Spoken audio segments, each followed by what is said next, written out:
Welcome to this week's lesson about behavior change. At the end of this lesson, you will be able to explain the process a person goes through when preparing to make behavior changes, understand how small groups can support behavior change in individuals, and begin thinking about the small groups that exist to support individuals in your own community. Let's get started.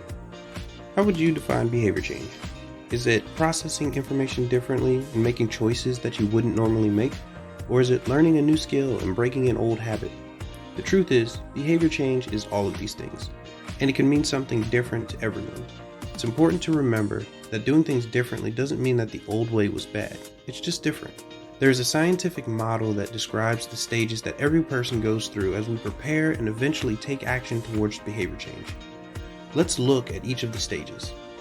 PreContemplation is when we haven't even started thinking about taking action. Maybe we are uninformed about the consequences, or we've made several unsuccessful attempts and are doubtful of our ability to change at all. Whatever the reason, we just aren't ready yet. Contemplation starts in the mind. At this stage, we become more aware of the benefits, but we also see the challenges.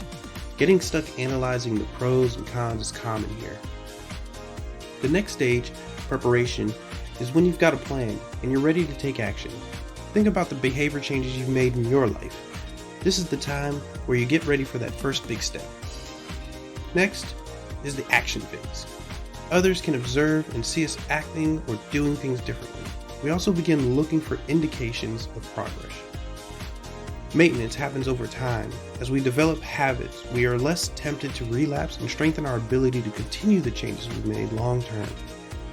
In the coming weeks, we're going to talk about how our military and veteran community engagement strategies will help individuals move through each stage of change with the support of people who've had similar experiences. Research tells us that behavior change is more likely to happen with the support of a group that shares experiences, listens without judgment, and is able to give advice or make helpful suggestions. While everyone can make change on their own, we succeed more often with the help of a group. Your role is to make sure that our members get connected to the right group for them and that they feel supported through each stage of change. Remember, this isn't a linear process. Sometimes our members will move backwards or skip stages. Asking questions and having a conversation with them is the only way to tell for sure where they are in the process. So think about it. What are some examples of groups that exist within your community?